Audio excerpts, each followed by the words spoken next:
ನಮಸ್ಕಾರ ರಿವ್ಯೂ ಚಾನಲ್ಗೆ ಸ್ವಾಗತ. ನಾನು ಸೌಖ್ಯ ಗಾಂವ್ಕರ್. ಇದು ರಾಜ್ಯ ರಾಜಕಾರಣದ ದಿಕ್ಕು ದೆಸೆ ಬದಲಿಸುವಂಥ ಒಂದು ಕೇಸ್ನ ಮಹತ್ವದ ಬೆಳವಣಿಗೆ. ಮೂಡಾ ಕೇಸ್ನಲ್ಲಿ ಸ್ಫೋಟಕ ಸುದ್ದಿಯೊಂದು ಈಗ ಸಿಡಿದಿದೆ. ಹೈಕೋರ್ಟ್ ಬಹುತೇಕ ಅಂತಿಮ ಘಟ್ಟಕ್ಕೆ ಬಂದಿದೆ. ಅಂತಿಮ ತೀರ್ಪು ಪ್ರಕಟಿಸುವಂಥ ಹಂತಕ್ಕೆ ಬಂದು ತಲುಪಿದೆ. ಸೋಮವಾರ 27ನೇ ತಾರೀಕು ಬಹುತೇಕ ತೀರ್ಪಿನ ನಿರೀಕ್ಷೆಯಲ್ಲಿ ಎಲ್ಲರೂ ಇದ್ದಾರೆ. ಮೂಡಾ ಕೇಸ್ CBI ಹೋಗುತ್ತಾ ಇಲ್ವಾ? ಹೋದ್ರೆ ಸಂಕಷ್ಟ. CBIಗೆ ಹೋಗಿಬಿಟ್ರೆ ಸಿದ್ದರಾಮಯ್ಯನವ್ರಿಗೆ ಕುರ್ಚಿ ಶೇಕ್. ಅಷ್ಟು ನಿರ್ಣಾಯಕವಾದ ಪ್ರಕರಣ ಇದು ಕೋರ್ಟಲ್ಲಿರೋದು. ಈ ಹೊತ್ತಲ್ಲಿ ಬರ್ತಿರುವ ಸ್ಫೋಟಕ ಸುದ್ದಿ ಏನು? ಮಾಹಿತಿ ಮುಂದೆ ಇಡ್ತಾ ಇದೀವಿ. ಮಿಸ್ ಮಾಡಿದ್ರೆ ನಮ್ಮ ಚಾನಲ್ನ ಸಬ್ಸ್ಕ್ರೈಬ್ ಮಾಡಿ, ನಿಮ್ಮ ಅಭಿಪ್ರಾಯ ಕಮೆಂಟ್ ಮಾಡಿ ತಿಳಿಸಿ. ಎಸ್ ವೀಕ್ಷಕರೇ, ಲೋಕಾಯುಕ್ತ ಸಿದ್ದರಾಮಯ್ಯನವ್ರ ಪತ್ನಿಗೆ A1A2 ಅಂತ ಯಾರಿದ್ದಾರೆ ಈ ಕೇಸಲ್ಲಿ ಕ್ಲೀನ್ ಚಿಟ್ ಕೊಡ್ತಾ ಕೋರ್ಟಿನ ಆದೇಶದಂತೆ ಲೋಕಾಯುಕ್ತ ತನಿಖೆಗೆ ಎತ್ತುಕೊಳ್ಳಲಾಗಿತ್ತು. ಆದರೆ ಈ ಕೇಸ್ನಲ್ಲಿ ಸುದೀರ್ಘ ತನಿಖೆ ಮುಗಿಸಿ ಆಲ್ಮೋಸ್ಟ್ ಮುಕ್ತಾಯಕ್ಕೆ ಬಂದಿದೆ. ಈಗ ಲೋಕಾಯುಕ್ತ ತನ್ನ ತನಿಖಾ ವರದಿಯನ್ನು ಹೈಕೋರ್ಟ್ಗೆ ಸಬ್ಮಿಟ್ ಮಾಡುತ್ತೆ. ಹೈಕೋರ್ಟ್ ಕೇಳಿದೆ ವರದಿ ಕೊಡಿ ಅಂತ. ತೀರ್ಪಿಗೂ ಮುನ್ನ ಅದೆಲ್ಲವನ್ನ ಪರಿಗಣಿಸುತ್ತೆ, ಎಲ್ಲವನ್ನ ಅಳಿದು ತೂಗತ್ತೆ. ಆದರೆ ಲೋಕಾಯುಕ್ತ ಸಿಎಂ ಪತ್ನಿಗೆ ಕ್ಲೀನ್ ಚಿಟ್ ಕೊಡ್ತಾ ಅನ್ನುವಂಥ ಒಂದು ಸುದ್ದಿ ಸಿಡಿದಿರೋದು. ಅಧಿಕೃತವಾಗಿ ಲೋಕಾಯುಕ್ತ ಹೇಳಿಲ್ಲ ಇದನ್ನ, ಬಟ್ ಮೂಲಗಳಿಂದ ಇಂತಹ ರಿಪೋರ್ಟ್ ಹೊರಗಡೆ ಬರ್ತಾ ಇದ್ದು ಅಧಿಕಾರಿಗಳು ತಪ್ಪು ಮಾಡಿದ್ದಾರೆ, ಅಧಿಕಾರಿಗಳ ಲೋಪವಾಗಿದೆ, ಅಧಿಕಾರಿಗಳು ಒಂದಿಷ್ಟು ಎಡವಟ್ಟು ಮಾಡಿದ್ದಾರೆ ಅನ್ನೋದು ಬಿಟ್ಟರೆ ಸಿಎಂ ತಮ್ಮ ಪ್ರಭಾವವನ್ನು ಬೀರಿದ್ದಾರೆ. ಜನಪ್ರತಿನಿಧಿಗಳ ಕಾಯ್ದೆ ಏನಾದರೂ ಅಡಿಯಲ್ಲಿ ತನಿಖೆ ಆಯ್ತಲ್ಲ, ಆದರೆ ಜನಪ್ರತಿನಿಧಿಗಳ ಕಾಯ್ದೆ ಅಡಿಯಲ್ಲಿ ತಪ್ಪು ಮಾಡಿದರೆ ಪ್ರಭಾವ ಬೀರಿದ್ರೆ 3 ವರ್ಷ ಶಿಕ್ಷೆ. ಅದು ಸಾಬೀತು ಮಾಡೋದಕ್ಕೆ ಸಾಕ್ಷಿಗಳು ಬೇಕು, ಅದಕ್ಕೆ ಪೂರಕವಾದ ಸಾಕ್ಷ್ಯಾಧಾರಗಳು ಇಲ್ಲ ಅಂತ ಈ ಕೇಸಲ್ಲಿ ಕ್ಲೀನ್ ಚಿಟ್ ಕೊಡ್ತಾ ಇದೆಯಾ ಲೋಕಾಯುಕ್ತ ಅನ್ನುವಂಥ ಒಂದು ಸುದ್ದಿ ಓಡಾಡ್ತಿದೆ. ಆದರೆ ಲೋಕಾಯುಕ್ತದ ಈ ವಿಚಾರವೇ ಸಂಕಷ್ಟವನ್ನು ತಂದಿಡುತ್ತಾ ಕೋರ್ಟ್ನಲ್ಲಿ ಈಗಾಗಲೇ ಒಂದು ಪ್ರಮುಖವಾದ ಸ್ಫೋಟಕವಾದ ದಾಖಲೆಯನ್ನು ಸ್ನೇಹಮಯಿ ಕೃಷ್ಣ ಲೋಕಾಯುಕ್ತದ ವಿರುದ್ಧವೇ ಇಟ್ಟಿರೋದು. ಅದು ಈ ಕೇಸ್ನಲ್ಲಿ ಟ್ವಿಸ್ಟ್ ಕೊಡಬಹುದು CBIಗೆ ಹೋಗೋ ನಿಟ್ಟಿನಲ್ಲಿ. ಏನದು? 1 by 1 ನೋಡ್ತಾ ಹೋಗೋಣ. ಈ ಕೇಸ್ನಲ್ಲಿ ದೂರನ್ನು ಕೊಡೋದಕ್ಕಿಂತ ಮುಂಚೆನೆ ಲೋಕಾಯುಕ್ತಕ್ಕೆ ಮೂಡಾ ಅಕ್ರಮದ ಬಗ್ಗೆ ಮಾಹಿತಿ ಬಂದಿರುತ್ತೆ. ಸರ್ಚ್ ವಾರೆಂಟ್ ಎಲ್ಲ ಜಾರಿಯಾಗಿರುತ್ತೆ. ಸರ್ಚ್ ವಾರೆಂಟ್ ಜಾರಿ ಆಗ್ತಾ ಇದ್ದ ಹಾಗೆ, ಈ ಸುದ್ದಿ ನಾವು ಹಿಂದೆ ಕೂಡ ನಿಮ್ಮ ಮುಂದೆ ಇಟ್ಟಿದ್ವಿ. ಸರ್ಚ್ ವಾರೆಂಟ್ ಜಾರಿ ಆಗ್ತಾ ಇದ್ದ ಹಾಗೆ ಸರ್ಚಿಂಗ್ ಪ್ರಾಸೆಸ್ಗೂ ಮುನ್ನ ಮಾಹಿತಿ ಲೀಕ್ ಆಗಿ ಕೊನೆಗೆ ಲೋಕಾಯುಕ್ತ ತಾನು ಹೊರಡಿಸಿದ್ದ ಆದೇಶ, ತಾನು ಏನು ಕೆಲಸ ಮಾಡಬೇಕಿತ್ತು ಹೆಜ್ಜೆಯನ್ನು ಹಿಂದಿಟ್ಟು ಅಲ್ಲಿ ಬಂದು ದಾಖಲೆಗಳನ್ನು ಕೆಲವರು ಹೊತ್ತುಕೊಂಡು ಹೋದ್ರು ಅನ್ನೋ ಆರೋಪ. ಕಂತೆ ಡಾಕ್ಯುಮೆಂಟ್ಸು ಆರೋಪ ಮಾಡ್ತಿರೋ ಪ್ರಕಾರ ಸಿಎಂ ಕೆಲವರ ಆಪ್ತರಿಗೆ ಶಿಫಾರಸ್ಸು ಮಾಡಿದ್ರು, ಅಥವಾ ಏನೋ ಒಂದು ಬರಹ ಬರ್ಕೊಟ್ಟಿದ್ರೋ, ಟಿಪ್ಪಣಿನೋ ಮತ್ತೊಂದೋ ಕೆಲವು ಲೆಟರ್ಗಳಿದ್ವಂತೆ. ಆರೋಪ ಇದು. ಇವರು ಭೈರತಿ ಸುರೇಶ್ ಅವರು ಬಂದು ಹೊತ್ಕೊಂಡು ಹೋದ್ರು ಹೆಲಿಕಾಪ್ಟರಲ್ಲಿ ಅಂತೆಲ್ಲ ಕುಮಾರಸ್ವಾಮಿ ಅವರು ಆರೋಪ ಮಾಡಿದ್ರು. ರಾಜಕಾರಣಿಗಳ ಆರೋಪ ಬಿಡಿ, ದೂರುದಾರರು ಕೂಡ ಬಹಳ ಡಾಕ್ಯುಮೆಂಟ್ಸ್ ಮಿಸ್ ಆಗಿದೆ, ಒಬ್ರು IAS ಆಫೀಸರ್ ಮತ್ತು ಕೆಲವು ಪ್ರಭಾವಿಗಳ ಮೂಲಕ ಮಿಸ್ ಆಗಿದೆ ಅನ್ನೋ ಆರೋಪ ಮಾಡಿದ್ದಾರಲ್ವಾ.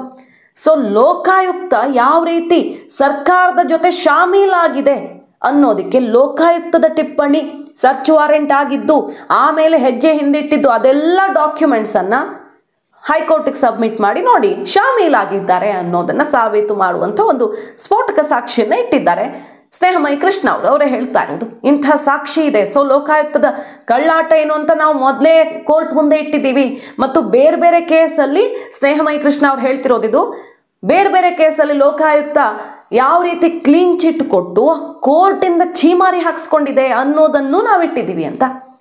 ಲೋಕಾಯುಕ್ತ ರಿಪೋರ್ಟ್ ಹಾಕಿಬಿಟ್ಟಿದೆ, ಬಟ್ ಇಲ್ಲಿ ಕಳ್ಳಾಟ ನಡೆದಿದೆ ಅಂತ ಕೋರ್ಟೇ ಲೋಕಾಯುಕ್ತಕ್ಕೆ ಮುಖ್ಯಮಂತ್ರಿಗಳಿಗೆ ಸಂಬಂಧಪಟ್ಟಂಥ ಕೆಲವು ಕೇಸ್ಗಳಲ್ಲಿ, ಇನ್ನಿತರ ಕೇಸ್ಗಳಲ್ಲಿ ಛೀಮಾರಿ ಹಾಕಿರುವಂಥ ಎಕ್ಸಾಂಪಲ್ ಮತ್ತು ಆ ಡಾಕ್ಯುಮೆಂಟ್ಸನ್ನು ಇಟ್ಟಿದ್ದೀವಿ ಅಂತ ಸ್ನೇಹಮಯಿ ಕೃಷ್ಣ ಅವ್ರು ಹೇಳಿರೋದು. ಸೊ ಲೋಕಾಯುಕ್ತ ಅಕಸ್ಮಾತ್ ED ಏನು ಇನ್ವೆಸ್ಟಿಗೇಷನ್ ಮಾಡಿದೆಯೋ ಅದರ ತದ್ವಿರುದ್ಧ ದಿಕ್ಕಿನಲ್ಲಿ ರಿಪೋರ್ಟ್ ಕೊಟ್ಟರೆ ಅನುಮಾನಗಳು ಬರಲ್ವಾ? ಆ ಅನುಮಾನ ಕೋರ್ಟ್ಗೆ ಬಂದರೆ ಸಹಜವಾಗಿ ಕೇಸ್ CBIಗೆ ಹೋಗುತ್ತೆ. ಈಗ ಲೋಕಾಯುಕ್ತ ಕಡೆಯ ಹಂತದಲ್ಲಿ ಈಗ ಸುಮಾರು ವರ್ಷಗಳ ಹಿಂದಿನ ಮೂಡಾದ ಒಂದು ಮೀಟಿಂಗ್ನ ರೆಕಾರ್ಡಿಂಗ್ಸನ್ನು ತಗೊಳ್ತಿದೆ. ನಿನ್ನೆ ತಗೊಂಡು ಹೋಗಿದ್ದಾರೆ. ಯತೀಂದ್ರ ಸಿದ್ದರಾಮಯ್ಯ ಭಾಗಿಯಾಗಿದ್ದ ಮೀಟಿಂಗ್, ಬೇರೆ ಪ್ರಭಾವಿ ರಾಜಕಾರಣಿಗಳು GT ದೇವೇಗೌಡರು ಮತ್ತು ಸುಮಾರು ಜನ ಇದ್ರಂತೆ ಆ ಮೀಟಿಂಗಲ್ಲಿ. 50-50 ನಿವೇಶನದ ವಿಚಾರ ಮಾತುಕತೆಗೆ ಬಂದಿದ್ದು, ನಟೇಶು, ಆಯುಕ್ತರಾಗಿದ್ದವರು, ಯಾರ್ಯಾರೋ ಸಂಬಂಧಪಟ್ಟವರ ಆಡಿಯೋ ರೆಕಾರ್ಡಿಂಗ್ಸು ಮತ್ತು ಸದಸ್ಯರ ಅಭಿಪ್ರಾಯ, ಯಾರ್ಯಾರು ಏನೇನು ಹೇಳಿದ್ದಾರೆ ಅಥವಾ ಏನು ಡಿಮ್ಯಾಂಡ್ ಮಾಡಿದ್ದಾರೆ, ಏನು ನಿರ್ಣಯ ಆಗಿತ್ತು ಆ ಮೀಟಿಂಗಲ್ಲಿ, ಎಲ್ಲ ರೆಕಾರ್ಡಿಂಗ್ಸನ್ನು ಈಗ ಲೋಕಾಯುಕ್ತ ಕೊನೆ ಹಂತದಲ್ಲಿ ಪರಿಶೀಲಿಸಿದೆ. ಯಾಕಂದರೆ ED ಕೂಡ ಇದೆಲ್ಲವನ್ನ ಮಾಹಿತಿಯನ್ನು ಕಲೆ ಹಾಕಿತ್ತು.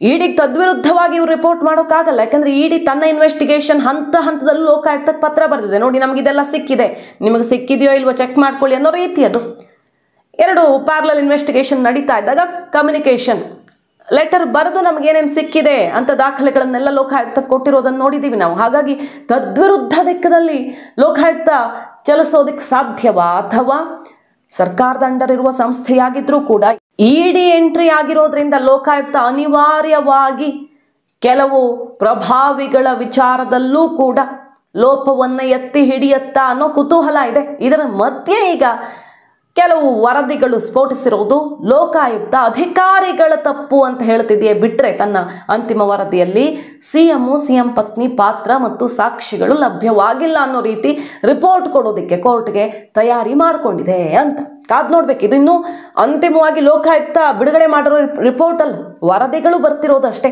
ಕೋರ್ಟಲ್ಲಿ ಸಬ್ಮಿಟ್ ಮಾಡಿದಾಗಲೇ ಗೊತ್ತಾಗಬೇಕು. ಆದರೆ ಸ್ನೇಹಮಯಿ ಕೃಷ್ಣ ಅವ್ರು ಏನು ಹೇಳ್ತಾರೆ ಕೇಳಿಸ್ಕೊಳ್ಳಿ.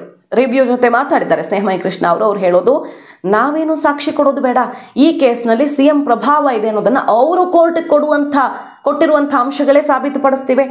ಅವರು ಉಪಮುಖ್ಯಮಂತ್ರಿ ಆಗಿದ್ದಾಗ, ವಿರೋಧ ಪಕ್ಷ ನಾಯಕರಾಗಿದ್ದಾಗ, ಅವರು ಸಿಎಂ ಆಗಿದ್ದಾಗ ಹೇಗೆ ಈ ಕೇಸ್ 14 ಸೈಟು ಮತ್ತು ಅವರ ಭೂಮಿಗೆ ಸಂಬಂಧಪಟ್ಟಂಥ ಪ್ರಕ್ರಿಯೆಗಳಾಗಿವೆ. ಬೇರೆ ಟೈಮಲ್ಲಿ ಮೂವೇ ಆಗಿಲ್ಲ, ಅವರ ಅಧಿಕಾರದಲ್ಲಿದ್ದಾಗ ಮಾತ್ರ ಮೂವ್ ಆಗಿದೆ.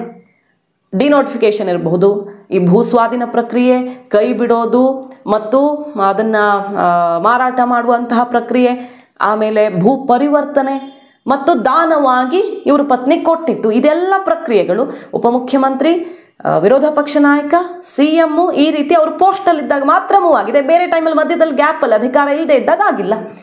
ಇದೇ ಸಾಬೀತುಪಡಿಸುತ್ತೆ ಅವರ ಪ್ರಭಾವವನ್ನ ಅನ್ನುವಂಥ ವಿಚಾರ ಅವರು ಕೊಟ್ಟ ಮಾಹಿತಿಯಲ್ಲೇ ಉಲ್ಲೇಖ ಆಗಿದೆ. ಅಷ್ಟೇ ಸಾಕು ಕೋರ್ಟ್ಗೆ. ಸೊ ಈ ಕೇಸ್ ಸಿಬಿಐಗೆ ಹೋಗುತ್ತೆ. ಲೋಕಾಯುಕ್ತ ಏನಾದರೂ ಇದಕ್ಕೆ ತದ್ವಿರುದ್ಧವಾಗಿ ರಿಪೋರ್ಟ್ ಕೊಟ್ಟರೂ ಏನು ಸಮಸ್ಯೆ ಇಲ್ಲ, ಯಾಕಂದ್ರೆ ಲೋಕಾಯುಕ್ತ ಶಾಮೀಲಾಗಿರೋದಕ್ಕೂ ನಾವು ದಾಖಲೆ ಕೊಟ್ಟಿದ್ದೀವಿ ಅಂತ ಸ್ನೇಹಮಯಿ ಕೃಷ್ಣ ಅವ್ರು ಹೇಳ್ತಾ ಇರೋದು.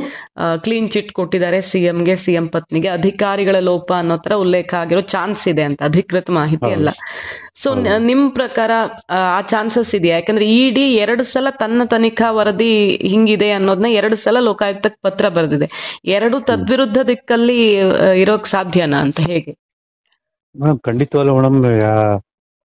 ಲೋಕಾಯುಕ್ತರು ರಾಜ್ಯ ಸರ್ಕಾರ ವ್ಯಾಪ್ತಿಗೆ ಬರೋದ್ರಿಂದ ಮತ್ತೆ ಮುಖ್ಯಮಂತ್ರಿಗಳೇ ಮೊದಲನೇ ಆರೋಪ ಆಗಿರೋದ್ರಿಂದ ಅವರ ರಕ್ಷಣೆ ಮಾಡುವಂತ ಕೆಲಸಗಳು ನಡೆಯುತ್ತೆ ಈಗಾಗಲೇ ಅನುಮಾನ ಇದೆ. ಮತ್ತೆ ಅದಕ್ಕೆ ಪೂರಕವಾಗಿ ಸಚಿವ ನಾಗೇಂದ್ರ ಪ್ರಕರಣ ತಗೊಳ್ಬಹುದು. ರಾಜ್ಯ ಸರ್ಕಾರ ನೇಮಕ ಆಗಿದಂತ SIT ಅವರು ನಾಗೇಂದ್ರ ಕ್ಲೀನ್ ಚಿಟ್ ಕೊಟ್ಟಿದ್ರು. ಆದ್ರೆ ಇಡಿ ಅವರು ಆರೋಪ ಮಾಡಿ ಚಾರ್ಜ್ ಶೀಟ್ ಕೂಡ ಸಲ್ಲಿಸಿ ಅವ್ರನ್ನ ಬಂಧಿಸಿದ್ರು. ಈ ಹಿನ್ನೆಲೆಯಲ್ಲೇ ನಾನು ಲೋಕಾಯುಕ್ತ ತನಿಖೆಯನ್ನ ಸಿಬಿಐ ಕೊಡ್ಬೇಕು ಅಂತೇಳಿ ಮಾನ್ಯ ನ್ಯಾಯಾಲಯಕ್ಕೆ ಅರ್ಜಿ ಸಲ್ಲಿಸ್ಕೊಂಡು ಹೋರಾಟ ಮಾಡಿಸ್ತಿರೋಂಥದ್ದು. ಮೇಡಮ್ ಈಗ ನಾವು ಈಗಾಗಲೇ ಲೋಕಾಯುಕ್ತದವರು ನಾವು ದೂರರ್ಜಿ ಕೊಡೋಕ್ಕಿಂತ ಮುಂಚೆನೆ ಆರೋಪಗಳ ಜೊತೆ ಶಾಮೀಲಾಗಿ ಅವ್ರನ್ನ ರಕ್ಷಣೆ ಮಾಡಿರುವಂತ ಸಂಬಂಧಪಟ್ಟ ದಾಖಲೆಗಳ ಮಾಹಿತಿಗಳನ್ನ ಕೊಟ್ಟಿದೀವಿ. ಇದು ಪ್ರಮುಖವಾಗಿ ಸಾಕ್ಷಿ ಆಗಿರೋದ್ರಿಂದ ಮತ್ತೆ ಈಗ ಲೋಕಾಯುಕ್ತರು ತನಿಖೆ ಮಾಡಿರೋದ್ರಲ್ಲಿ ಅಂಶಗಳು ಕೂಡ ನಾವು ಗಮನಕ್ಕೆ ತಂದಿದ್ದೀವಿ.